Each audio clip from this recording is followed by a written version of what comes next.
Welcome back to the podcast. This is your host, Dr. Jennifer Shaw. So excited to introduce you to today's podcast guest. Today I have Katherine Pacheco joining me, and we're going to dive into all things chakra healing, journeys of life, and coming back from things that are would set many people back. And on top of that, we'll talk about some cuss words. I promise you we'll get there.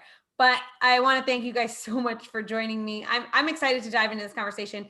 Katherine and I met in Clubhouse, and I saw the name of her podcast, and I was like, we need to be friends because chakras and cuss words are two of my favorite things. So let me tell you a little bit about this amazing lady. She was born in Oakland, California, and she had a major heart defect. At the age of just 11 months, she had open heart surgery, and she's been surviving ever since. She's been kind of like pushing through the barriers, creating her own rules since birth, but she was a troubled teen who made some bad decisions and ended up with pregnant at 19, 2 kids by 24. But she decided to thrive and survive and turn it around and become a nurse since she was called to natural healing and just helping others, and really implementing this idea of chakras and wellness and into her life, and then helping others do it. So it's really fun to kind of get to chat with you, Katherine, now that you're on this side of this journey and you're still evolving, still growing, but you've been through a lot. So welcome to the podcast. I'm excited to dive into all this with you. Thank you. Yes. I would say, like, when people ask me to write my bio, I'm always like, okay, where do I start? Because I feel like I can go in so many directions with it. Like, I can go, like, do you want to know what it was like growing up with a major heart condition? Do you want to know what it's like being a rebellious kid and like stealing cars? Like, what do you want to know? Because I have so much shit to talk about. It's almost like unrealistic. Well, do you want to know what it's like to be a nurse? Like, do you want to know what it's like to be a teen mom? Like, what do you want to know? I think that with me growing up, I grew up with a lot of um, like not boundaries, but I grew up with a lot of like obstacles and blocks. I grew up with having fear of growing up, which sounds kind of really like weird. And it stemmed from when I was a child, being in the hospital and knowing that I had something majorly wrong with me.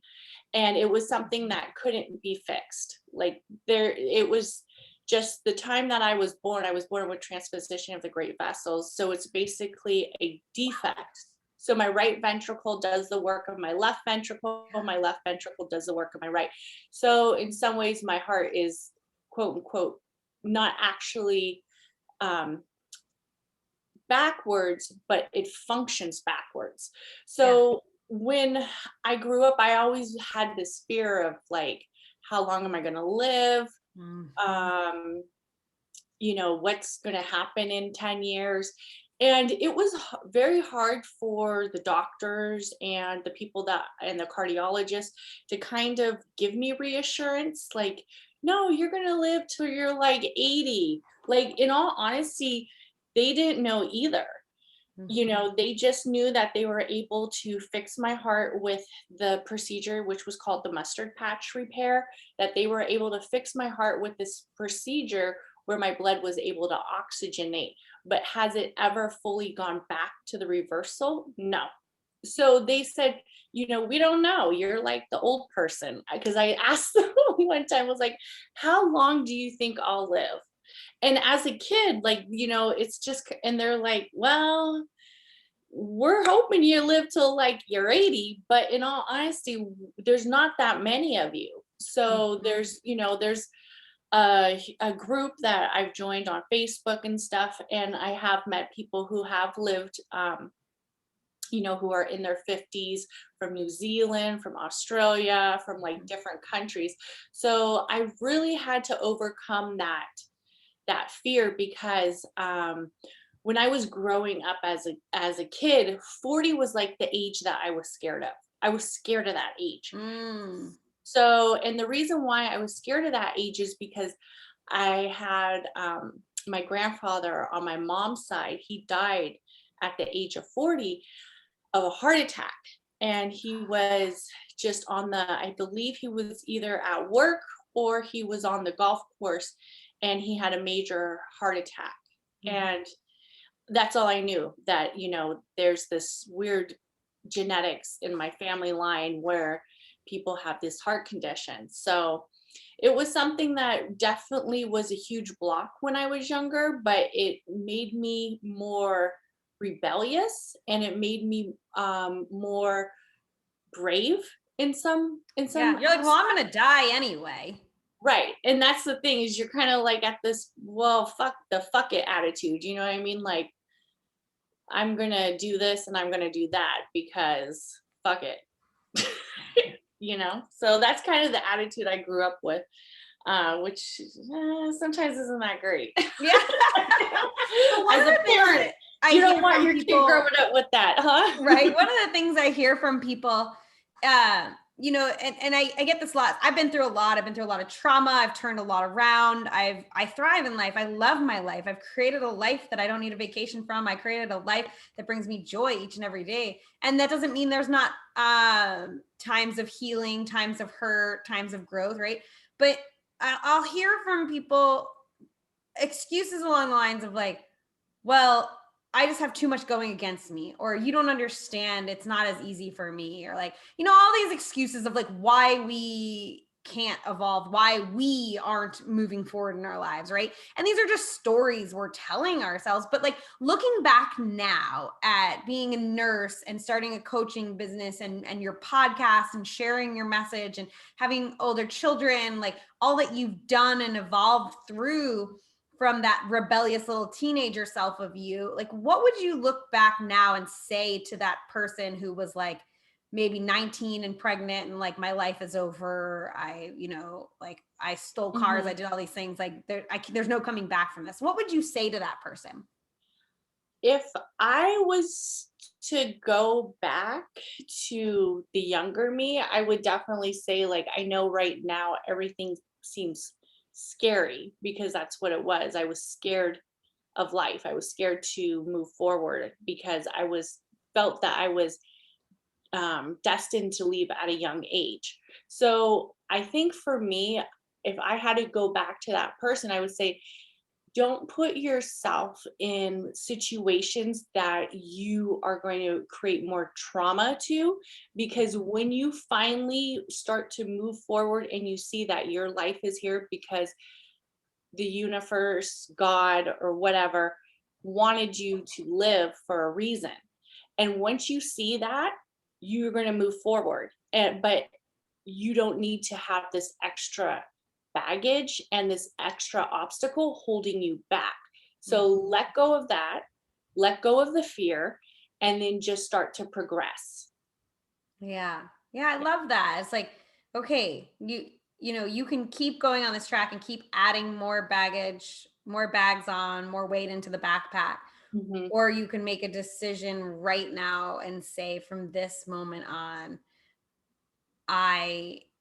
I'm going to choose to heal. I'm going to choose to make the harder decisions that are right for me, right? And I think that's really hard, knowing that, like, I'm sure there was a phase of your life as you were like going through nursing school and like, you're like, oh, this takes so much work and there's so much effort and trying to get into school and then get a job and like all that. Like what worked for you in that time frame when you were like making the good decisions? But sometimes those good decisions are hard, right? Yeah. What kept you from going back to some of those old destructive patternings? So with me, I mean, in all honesty, I don't want to sound like too corny, but but like when I was at the age of 17, 18, I met my husband, and he was a very strong like worker. He had like two jobs at the age of 20. And he grew up, and I don't want to get like too much into his past, but he grew up with like some major life obstacles where he didn't grow up with his family. He was basically on his own since like the age of 9.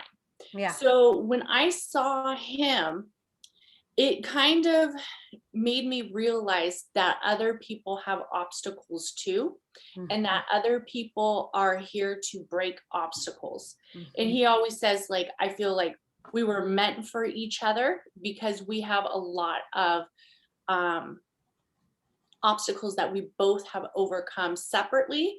And we've had a lot of obstacles where we both have overcome together. So when I met him, he didn't because when I was growing up, I was very rebellious. He wasn't rebellious like I was. He was more centered. Even though he had a lot of trauma, he was more centered. So I saw his centeredness, and it kind of like calmed me down in some ways. And then I knew so I knew that I wanted to have children young. And it sounds really weird, but like I wanted to have a child at 19. And most people are like, that's crazy. You know, You're a child. Right, you're a child. Like why would you want to have a child at 19, you know? But we already had our own apartment, you know, we already had our own situation where I felt like if I did get pregnant, I would be able to care for this child. So I told him, I want to have a kid. And the reason why I want to have a kid is because I don't know how long I will live. And I want to make sure I raise these kids as the best way I can. And the only way that I can do that is to have them young, because the cardiologist kind of told me like it would be risky if I have a child. Yeah. So I knew that. So that's what I did. I had 2 children, got my tubes tied, and a discussion. Yeah. So, and, you know, I always say like I manifested my son because I had my daughter and then I knew I wanted to have a boy. So when I was pregnant with him, it was all about blue, blue, blue, baby boy, baby boy. Like when I took the pregnancy test, I was like, it's a boy. I'm going to have your brother. Yeah. To my daughter. That's why I told her when I took the test, your brother was coming. So definitely, having that center of knowing what I wanted at that time kind of put me in the calmness to have a family.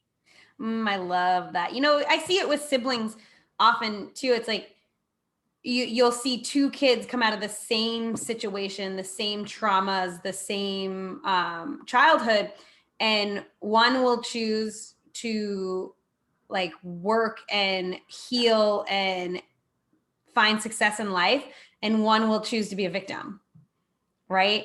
And not to like throw that at you, but like, yeah, you were being a victim when you were a rebellious teenager, and then your husband showed you that you didn't have to be a victim, that you could find center and you could find peace and you could find fulfillment in your life, and that magnetized you in, and you guys were able to create that together, which kudos to you, like that you were able to do that at such a young age and have that stability, right?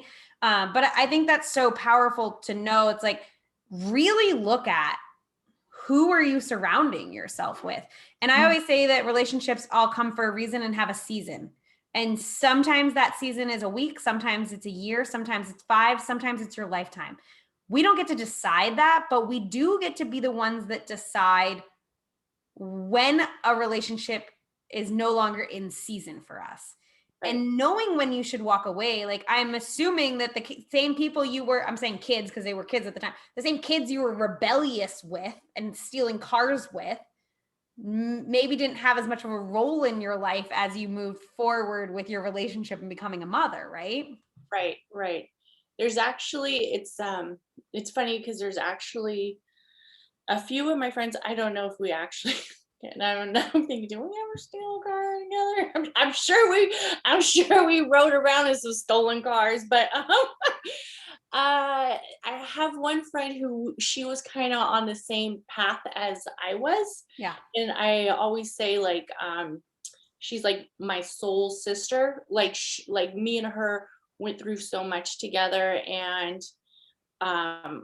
it's easy for me to still stay very connected with her. And we've been friends since we were like 14.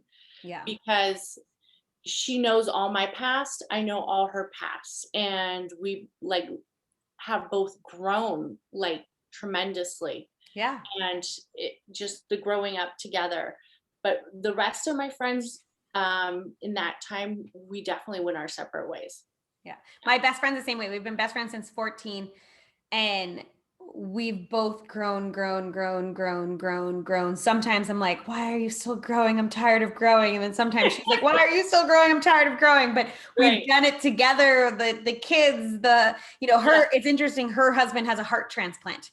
Oh, wow. And she's a pediatric echo tech. So as you're talking about your heart defect and things like that, like I know when she finds that anomaly, she calls me. She's like, oh my God, I saved a kid's life today. Like, listen to what I found. And it's like, and it's so I'm super familiar with cardiology and all that because of it. So like, I do take that really seriously when you share what you've been through. But I do think that's so important to know that, like, it's okay to start growing. It's okay to start healing. You don't need to walk away from things right away or, in a mean way, but things are going to naturally ebb and flow and evolve and grow and shift and change. And different people are going to be priorities in your life, right?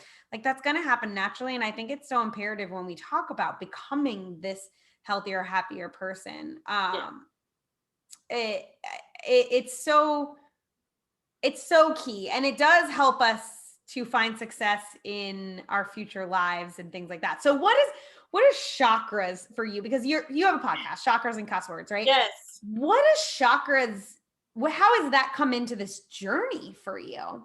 So for me, like when I first started this, like, I guess you could say spiritual journey, or where I really adapted into the fact that I'm a healer, I'm a motivator, and I'm here to help others in so many ways. It really started with, I've always been a nurse and for like a long time, but also I felt comfortable in that realm, like the medical. I'm sure, your friend, when you're in that realm, you kind of feel comfortable in it.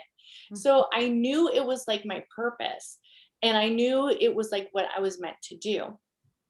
And honestly, the chakra energy system to me, I felt like resembled the so much of the medical aspect of it, where I was familiar with it, but it was more of a mind body connection versus the medical. Like somebody will say, well, the reason why, you have problems with love or whatever is because your heart chakra is imbalanced, or maybe you're not really tapped into your throat chakra, and that's why you're scared to speak, or that's why. And I really believe some of that is true. And that's definitely what I feel like I'm trying to get out to people, is that medically we can fix only so much. A lot of it has to be fixed within. And until you do that, you're going to always have these blocks until you get in to your own energy source. So that's basically how I got into the chakras and learning about the chakras, and then having people tap into their chakras, what imbalances they have and what not. Yeah. Oh, it's such powerful work. And it's one of my favorite subjects to speak on, and something that I love incorporating the essential oils with. And I like coming from that angle because I think sometimes it can be a little easier for people to come on in when you're like, okay, this oil can help, like lavender helps to support your throat chakra and your communication, right? So it's like coupling it with that is like really nice for people sometimes. But I think as a Western medicine meets this like Eastern philosophy, is like, I love that each chakra is correlated with a nerve plexus. Like there's actual like physical bundles of nerves in our body that correlate with each and every one of these chakras. And that's what's fascinating. They're not just like some made up thing. Like they really genuinely are physically in our body. And then we can tap into them spiritually and emotionally and bring that whole experience to a more holistic, in a more holistic manner, which is so powerful. So yeah, I think that understanding the chakras and understanding what that like knot in my stomach or that squeeze of my heart or that constriction in my throat, that it can mean something has been so powerful in unlocking my understanding of the world and my understanding of how the world affects me and how I interact with the world. Yeah, definitely. Powerful stuff. Powerful stuff. Okay, girl. Well, I've got some rapid fire questions for you. I'm going to wrap this up. Are you ready? Okay. I am ready. Okay. What is your number one wellness tip for the listeners? My number one wellness tip would definitely be truthful with yourself. So when you know you aren't on that wellness path, or you're not on that journey that you're looking for, or you're not on that goal that you're trying to complete, you have to be truthful with yourself. You have to say, what am I doing that's preventing me from doing this? If it's taking a 30-minute walk a day, if it's telling your loved ones that you love them, if it is just drinking enough fucking water, what is it that you're doing that is preventing you from doing this? Yeah. What excuse are you making? What bad habit are you using to fill that space, Mm-hmm. right? Mm-hmm. Absolutely. Absolutely. I just kind of shared about this the other day. It's like, what are you using to numb yourself? Is it being too busy? Is it alcohol? Is it drugs? Is it sex? Is it relationships? Is it toxic relationships? Like, what are you using to numb yourself? Yeah. Finding that awareness and moving on. Okay. So what is something you struggle with in your day-to-day health and wellness? Okay. So in all honesty, something that I struggle with is I'm very emotionally tied to food. I am, I used to be like 55 pounds bigger. And I tend to stress eat. So if I'm feeling anxious, even if it's subconsciously, I don't know what it is, I'll just want a snack. Like I'm a snacker. Also, something that I did used to do a lot, and I can get in that pattern. So it's something that I tend to watch a lot is I like to drink. And I even did a podcast on finding sobriety. And because there was a few times where I would come home from work being an emergency room nurse, that I would come home and it made sense just to go ahead and grab a beer, grab a margarita, grab a bottle of wine. But all that runs in my family. And it's something that I know I can go in a consistent manner of doing it. Like I could do it like, I could probably drink a drink right now, but the thing is, I know that's something that I can make very like consistent. So I need to stop.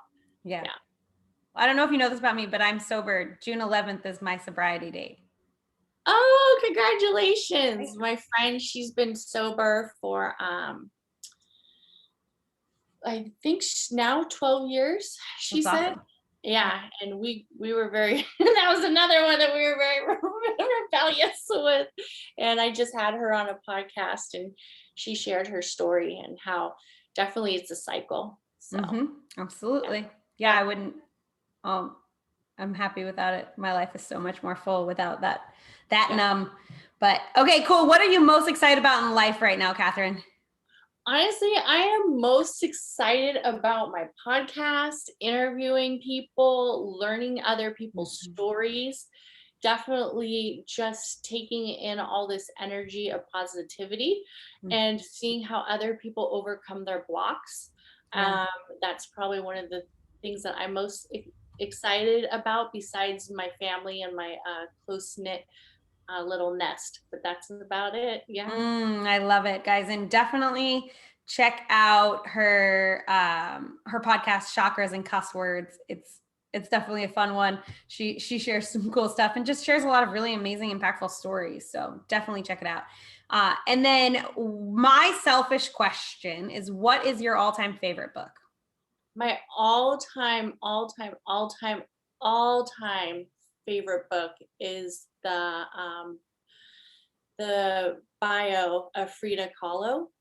And she is one of my total inspirations. She's an amazing, just an amazing artist, woman. And when you talk about traumas and how life sets you curveballs, she probably had a lot. And just what she was able to take all her pain and put it out in her artwork, and just to know her whole story and everything that she went through, it's just a beautiful portrait of amazing spirit, and Love it. I absolutely adore her. So Very cool. Thank you for sharing that. And then lastly, where can people find you? So you can find me on Chakras and Cuss Words podcast, and you can find me on Instagram, chakras.cusswords, or you can find me on my personal Instagram, Katherine Pacheco. Love it. Awesome. Well, thank you so much, Katherine, for joining us. And just, I think it's so nice to have a conversation with someone who's, gone through a lot and chosen a different, better life. And kudos to you. Kudos to you on all your healing, all your work you've done, the journey you're on. And I'm excited to get to collaborate with you. So thank you so much for joining me. Thank you so much. My pleasure. And thank you guys for tuning in. As always, you know that you guys light up my life with all of the feedback I get from you guys and all of the shares. And I love that you guys tune into this show every single week. So thank you so much from the bottom of my heart. Until next time, namaste.